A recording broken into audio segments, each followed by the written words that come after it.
Welcome back to আমরা সবাই রাজা। আশা করি তোমরা সবাই খুব ভালো আছো।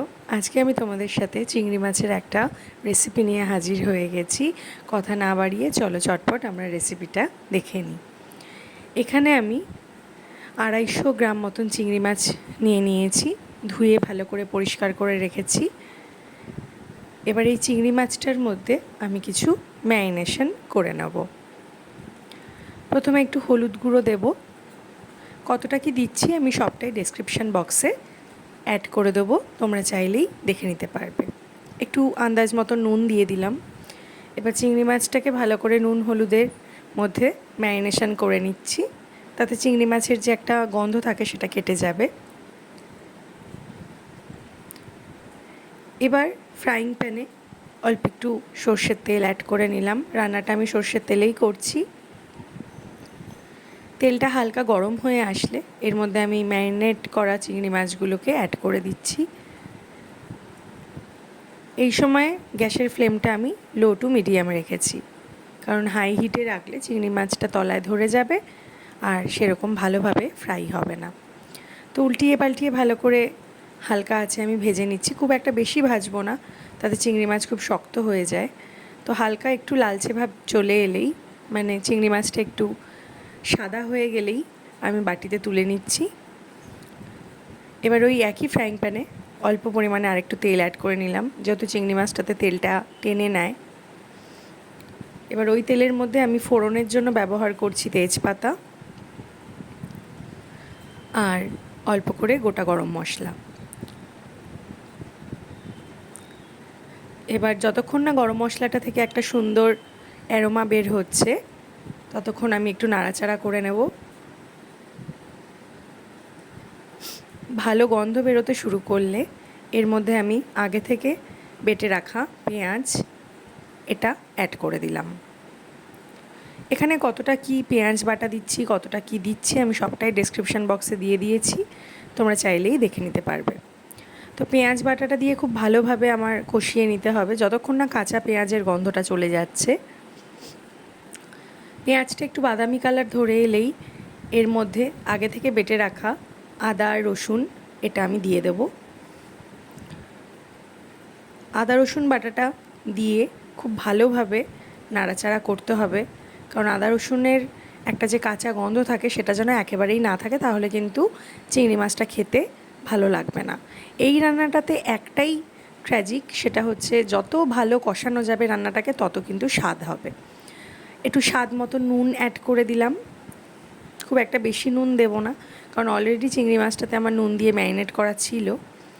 তো এবার নুন দিয়ে ভালো করে আদা রসুনের সাথে পেঁয়াজটাকে ভালোভাবে কষিয়ে নিচ্ছি। কাঁচা গন্ধটা চলে গেলে এখানে ঝাল অনুযায়ী আমি আমার স্বাদ মতো কাঁচা লঙ্কা বাটা অ্যাড করে নিলাম। ঝালটা তোমাদের স্বাদ অনুযায়ী তোমরা অ্যাড করবে।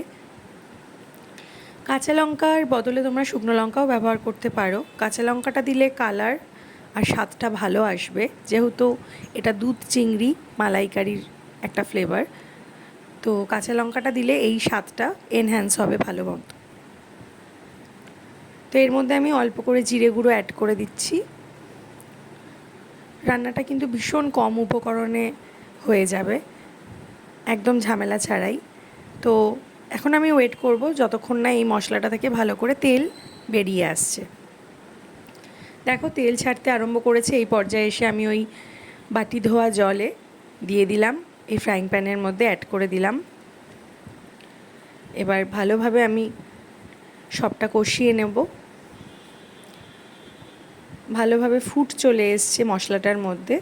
তো এই পর্যায়ে এসে যেটা এটার মেন ইনগ্রিডিয়েন্টস এই রেসিপিটার, এখানে জাল দেওয়া দুধ আমি অ্যাড করে দিচ্ছি। এখানে আমি গরুর দুধ ব্যবহার করেছি। এবার দুধটা দিয়ে ভালো করে মশলাটা আমার মিশিয়ে নিতে হবে, যাতে সবটা থেকে কাঁচা গন্ধটা চলে গিয়ে একটা সুন্দর গন্ধ ছাড়ছে। এই সময় গ্যাসের ফ্লেমটা আমি লোতেই রেখেছি, কারণ দুধ দিয়েছি যেহেতু খুব তাড়াতাড়ি টেনে যাবে। একটু চিনি অ্যাড করে দিলাম স্বাদের জন্য, তোমরা চাইলে স্কিপও করতে পারো। এবার ভালোভাবে আমি কষানোর পর যখন তেলটা পুরোপুরি উপরে ভাজতে শুরু করেছে তখন আমি ভেজে রাখা চিংড়ি মাছগুলো এখানে অ্যাড করে দিলাম। এবার সবটা একবার নাড়িয়ে চাড়িয়ে ভালো করে চিংড়ি মাছটা সেদ্ধ হতে দেব কিছুক্ষণের জন্য। এখানে ঢাকার কোনো ব্যাপার নেই, যেহেতু অনেকটা পরিমাণেই দুধ দিয়েছি তো একটু টানতে সময় লাগবে। একটু ঝালের জন্য ব্যবহার করছি গোলমরিচ গুঁড়ো আর একটু গরম মশলা গুঁড়োও দিয়ে দিলাম। এবার সবটা ভালোভাবে আমি মিশিয়ে নেব। আমার রান্নাটা কিন্তু মোটামুটি প্রায় হয়ে এসছে, আর 1 থেকে 2 মিনিটের মধ্যেই কিন্তু আমার রান্নাটা কমপ্লিট হয়ে যাবে।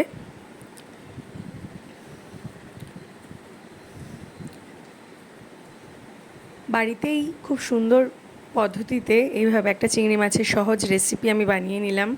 তোমরা অবশ্যই বাড়িতে ট্রাই করে জানিও রেসিপিটা কীরকম লাগলো।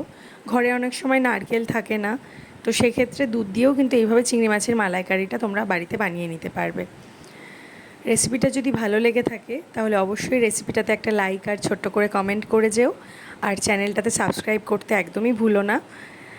আবার অন্য কোনো সময়ে অন্য রেসিপি নিয়ে আমি তোমাদের সাথে হাজির হয়ে যাব। আজকের মতন এটুকুই।